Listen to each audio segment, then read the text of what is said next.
Lesson 3 part 3 I think, and today we'll start from here on the appointed day. Okay, so because last period I have taught you till here, we will start from here. So let's start. Okay, on the appointed day King Bikram's sons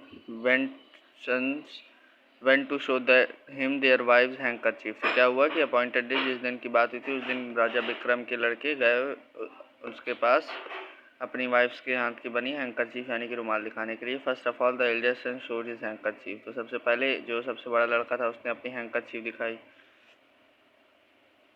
next the second son and so on. तो जो अगला था उसने दिखाई, फिर उसी तरह तीसरे ने, चौथे ने, पाँचवें ने, इससे दिखाते रहे.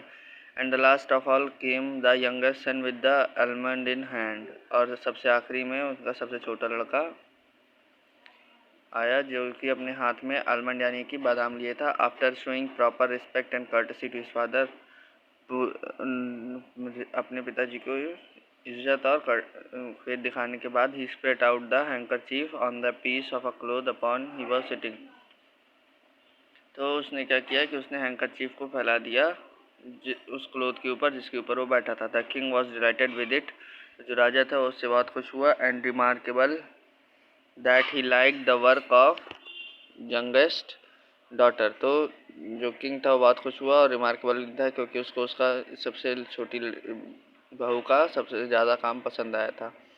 And thought it well were the Ruby. तो और उसे लगा कि ये रूबी के लायक है. He then gave the youngest son some gold. तो फिर उसने क्या किया, अपने सबसे छोटे लड़के को कुछ वो सोना दिया विद वर्ड्स ऑफ एनकरेजमेंट यानी कि उत्साहवर्धन शब्दों के साथ. The rest of the day was passed in merriment. और बाकी का दिन मेरीमेंट में यानी कि कोर्ट में पास हो गया. Now the king with the object of discovering each daughter in laws completely competence in cooking. तो अब क्या हुआ कि जो राजा था उसने डिस्कवर करना चाहा कि कौन सी बहू सबसे अच्छा खाना बना लेती है. Asked his sons to have food prepared for him under the supervision of their wifes. तो उसने कहा कि अपने लड़कों से कहा कि वो खाना बनवाएं लेकिन बहू के उसकी अपनी अपनी पत्नी के सुपरविजन पर बनवाएं. सुपरविजन यानी कि वही बताए जो कुछ भी करना हो. All agreed and return to the houses to inform their wifes. तो सब मान गए और सब वापस घर लौट गए और अपनी वाइफ्स को इन्फॉर्म करने के लिए of their beloved fathers wish. अपने पिताजी की विश के बारे में अपनी पत्नियों को इन्फॉर्म करने के लिए. And the servant become busy in all corners of the kitchen. और जो नौकर थे वो बिजी हो गए हर जगह हर किचन में प्रिपेयरिंग फूड खाना बनाने के लिए. Even the princess themselves bought several things for the occasion. और यहाँ तक कि राजकुमार भी खुद से कई सारी चीज़ें लाए. ओकेजन यानी कि उस त्यौहार के लिए, मतलब उस ओकेजन के लिए. No one can imagine the unhappy state of Bir. कोई भी इमेजिन नहीं कर सकता था अनहैप्पी स्टेट यानी कि सब दुखी बीर के बारे में. He was praying to God for speedy death. और वो गॉड से यानी भगवान से मांग रहा था कि उसकी जल्दी मृत्यु हो जाए. What could he do.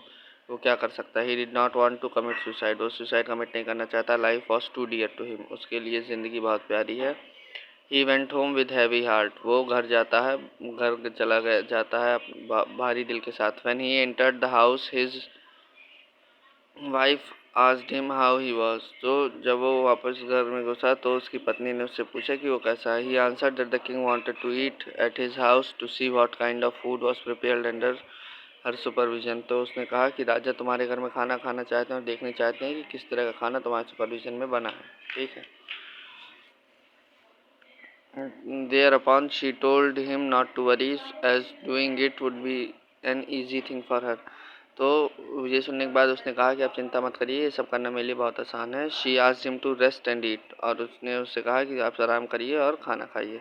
So till here rest and eat. Till here we will complete today. Rest of the chapter I will complete tomorrow. Thank you.